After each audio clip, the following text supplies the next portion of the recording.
जय श्री कृष्णा। राधे राधे। सभी को प्यार भरी राधे। मैं लाइव कर भी रही थी तो म्यूट करके किसी से बात की, थोड़ी बहुत, किसी से नहीं की। आज मैं अपने दिल की बातें अपने बाबा के सामने, भोले बाबा के सामने बैठकर ही कर रही हूँ। दुख तो ये सिर्फ़ और सिर्फ हमारा ही है। मैं नहीं चाहती कि मैं बाकियों को दुखी करूं अपना दुख बता के। कहते हैं कि खुशी बांटते हैं तो बढ़ती है, दुख बांटते हैं तो कम हो जाता है। मैं ये दुख बांटना नहीं चाहती। मैं सिर्फ अपने दिल की बातें अपने बाबा से। हमारे घर में बहुत प्यारे त्यौहार प्यारे क्या मतलब, पहले हमारा जैसे भी करके हमने त्यौहार सेलिब्रेट किए थोड़े बहुत। सिर्फ़ और सिर्फ घर के अंदर ही पूजा की, दीपक जलाए, बाहर हमने रोशनियाँ नहीं की, कोई बम पटाखे नहीं। हम तो नहीं मगर बच्चे तो लेके आते हैं।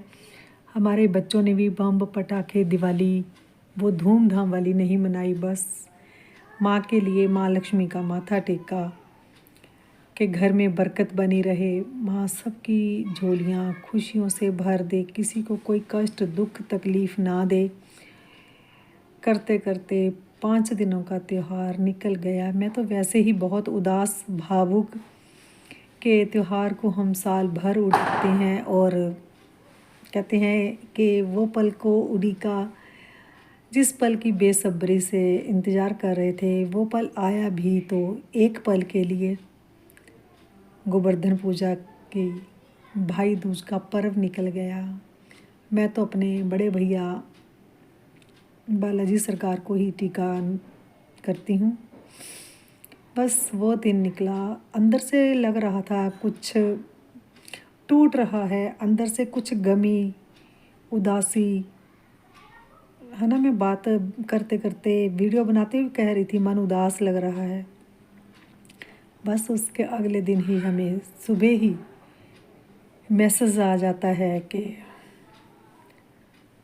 मेरा देवर नहीं रहा। मैं मानती हूँ कि वो बीमार था, ठीक भी हो सकता था।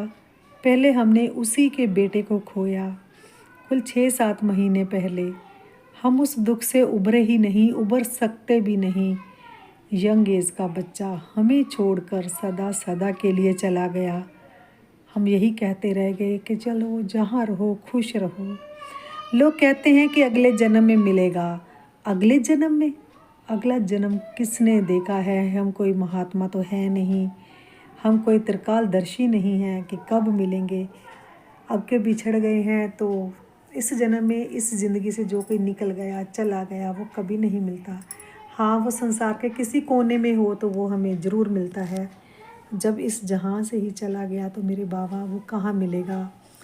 तो बस मेरे देवर ने उसी का गम लगा लिया। बीमार तो वो चल ही रहा था मगर वो बच सकता था, ठीक हो सकता था, मगर उसके अंदर जीने की इच्छा ही ख़त्म हो गई। वो जीना ही नहीं चाहता था क्योंकि जवान बेटे के जाने के बाद उसको बहुत बहुत हौसला दिया कि जाने वाले के साथ नहीं जाया जाता। आप अपनी सेहत का ध्यान रखो, पत्नी का ध्यान रखो, बेटी है बेटी को देखो, मगर नहीं, वो अंदर से ही टूट गया। कुछ अपनी बीमारी के चलते बेटे को याद करते एक एक क्षण, एक एक पल, सॉरी पीछे गाड़ी आ गई, एक एक पल याद करते हुए बस वो मेरे बाबा के धाम जा पहुंचा। जैसे भी जितना मर्जी कंट्रोल कर लो, क्या हम अपनी आँखों को नम होने से रोक सकते हैं? बिल्कुल भी नहीं। खुद को भी संभालना था, घर परिवार को भी देखना था। पत्नी को नहीं देख सके क्योंकि उसकी पत्नी को मैं अपने हाथों से, मेरे से छोटी, ज़्यादा भी नहीं बट मेरे से छोटी, मैं उसको बहुत चाहती। मैं उसको अपने हाथों से लेके आ रही थी अपने देवर के साथ ब्याह के। बहुत खुशियाँ, तस्वीरें, शादी की तस्वीरें, मेरी खुद की शादी की तस्वीरें दिमाग में आ गई फिल्मों की तरह। कब मेरी शादी हुई, मेरी शादी में मेरा देवर सबसे आगे, बहुत खुश। एक ही देवर करते करते हम लोगों ने पूरी ज़िंदगी बिताई। फिर 3 साल तक मेरी देवर की शादी हो गई, बच्चे हुए, बेटा, पहले बेटी फिर बेटा। ज़िंदगी की जैसे हम 3 घंटे की पिक्चर देखते हैं, ऐसे पूरी ज़िंदगी घूम गई कि काश हम इसको रिवर्स कर कर के देख सकते हैं। हाँ, रिवर्स कर कर के याद कर सकते हैं, मगर वो समय वापस नहीं आ सकता।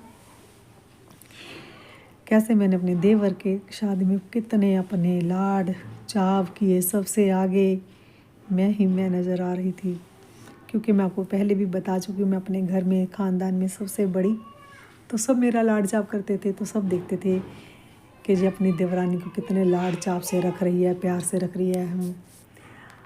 हम दोनों की एक ही बात होती थी। 30 साल हम एक ही घर में इकट्ठे रहें, खट्टी मीठी कड़वी सब यादें हैं हमारे साथ। अगर कोई बात हो जाती तो मैं शांत रहना पसंद करती, कुछ देर के लिए बोलचाल बंद हो जाती, फिर वही बात, मगर दिल में द्वेष है, नफ़रत है। ये वाली बात ना कभी आई है, ना आगे आए। 30 साल का साथ छूट गया देवर के साथ, 35 साल का देवरानी के साथ, 32 साल का साथ। इतना साल, मतलब कहते हैं 10-12 साल साथ रहने से खून एक जो हो जाता है। बिछड़े तो पता चला, बिछड़े तो